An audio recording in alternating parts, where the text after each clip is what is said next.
Hello guys! Happy New Year again! Um, ito si Mami Luz TV ninyo at nag-ano lang ako na mag-voice over kasi nagmamaritisan kasi yung mga kasama ko. Ayan, bisita ko si Ransville, kaharap ko.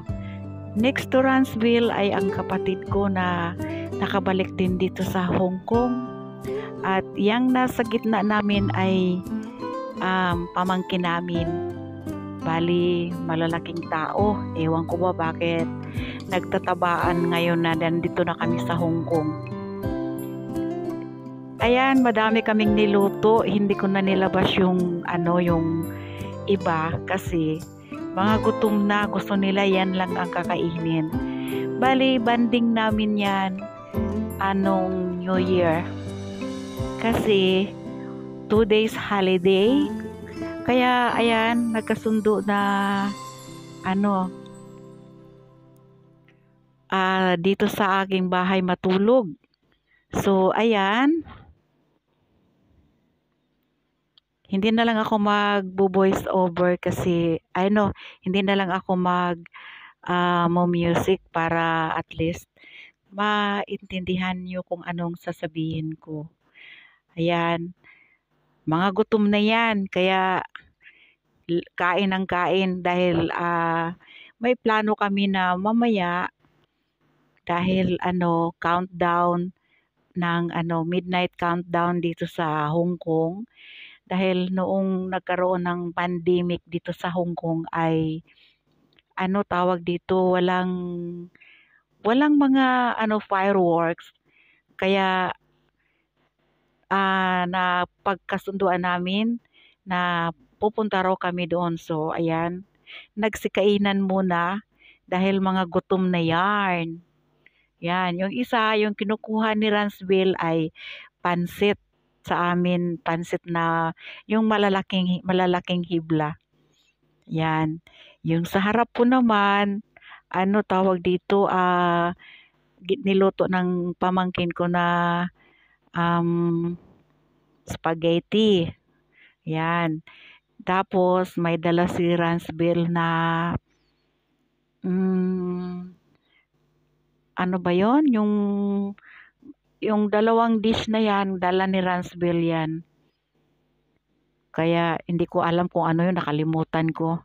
Yung sa harap ko naman, mga slice cake yan. Tsaka mayroon kaming prutas banda rito, kaso lang hindi makita dahil dahil maliit lang kasi yung hindi namin na timingan yung camera. Kaya ganyan, yung iba ulo putol-putol. Graham pala yung dala ni Ransville at saka yung yung isa pang masasabi ko yan mamaya, pasensya na kayo dahil hindi ko masyadong naalala yung memory ng mami nyo, medyo na. Kaya yan, ang fireworks kasi alas 12 ng hating gabi, 31st ng December, so New Year na, 1 na kinabukasan. So, nagsikainan na para daw hindi sila gugutomin doon. Kaya kain guys, kain tayo. Tawag dito, mga gutom na talaga yan. Yan ang pamangkin ko. Hindi pa nabusog sa isang dish, kakain na naman yan ng spaghetti. Kasi siya nagluto daw. Ayan si Ransville, halata bang hindi gutom? Nagmarites na ako. Oh. Kasi yung mga kwentuhan diyan,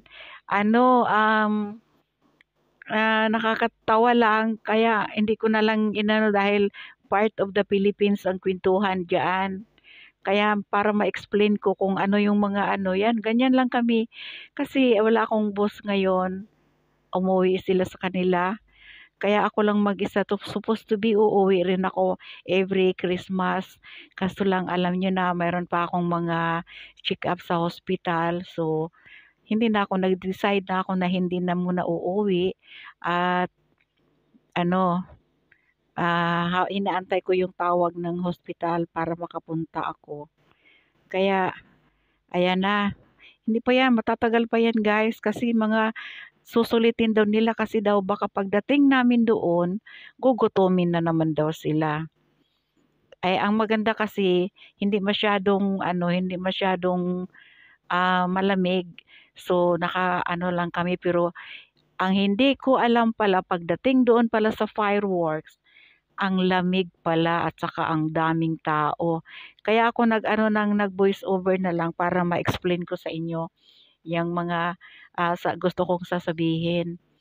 Ayaw ko sana mag-voice over kasi medyo yung boses ko pero sige lang, okay lang ba yung boses ko para mahabol ko ito. So, ayan, kain pa rin dahil nga sulitin daw nila baka pagdating doon gugutumin daw sila. Bali, pagkatapos namin yan kumain, nagstay muna kami sandali. Nandyan yan guys sa makikita nyo yan. Kasi si Ransville, may dala kasi yung maliit na karaoke. So, ayan, may dala si Maricel na champagne. Kaya, nag-anuhan muna kami, umupo muna kami dun sa sofa dahil inantay namin yung oras kasi medyo maaga pa naman. Dahil wala kang mapuntahan doon na sigurado akong walang CR doon na mapuntahan dahil loaded sa mga tao. So sabi ko, bago tayo umalis, magsiihian muna kayo para hindi na kayo pupunta doon sa mga CR dahil napakadami talagang tao dahil nasubukan ko na yan noong Mid-Autumn Festival nga ganon din kadami ang tao. Kaya hindi na ako nakarating ng CR tsaka inabot kami ng madaling araw ng pag-uwi namin. Kaya hindi ko alam kung ang mamaya dahil nga midnight. Pero kasi ito natapos na rin naman namin ng panood doon.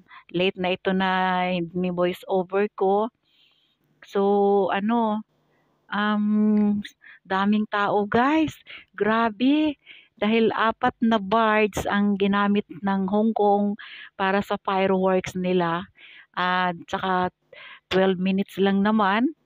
Kaya kasi sabi ni Ransville, hindi raw siya nakapanood ever since na dumating siya dito sa Hong Kong dahil nga may mga employer kasi na minsan ang iba ayaw nilang pumayag na aalis ng gabi ang mga mga helper nila. So ngayon dahil wala din siyang boss, nagpunta ng Canada.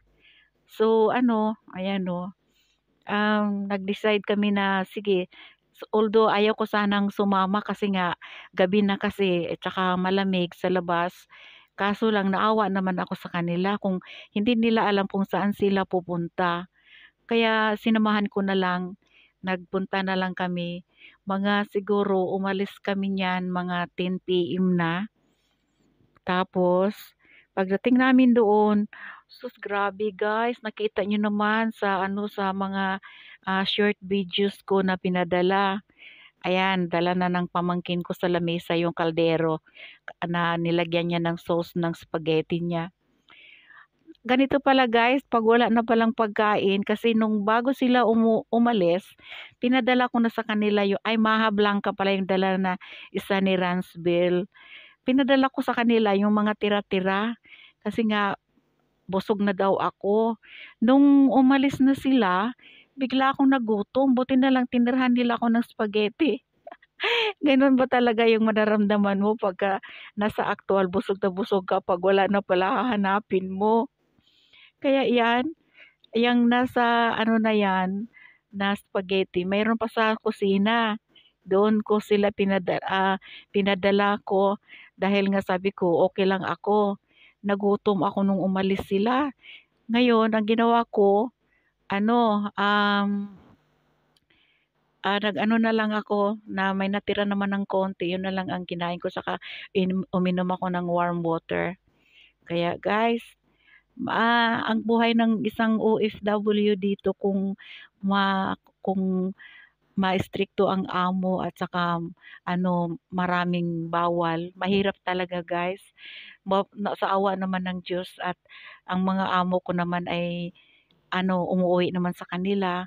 So ayan, in-invite ko sila para naman ma-feel namin na kahit papaano nandito kami sa malayo na isang OFW, magkakasama naman kami. Kaya ayan guys, malapit nang matapos. Thanks for watching. Sana naman panoorin ninyo sa hindi pa subscribe sa aking mga videos.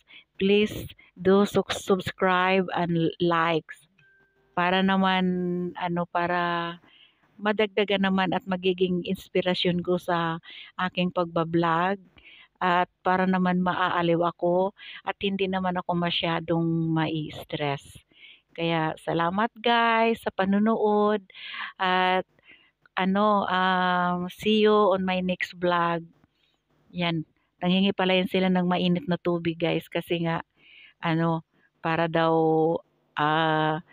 tawag dito, hindi sila mabibigla. Ayan guys, kumakanta na yan. Ayan ang mga handa namin.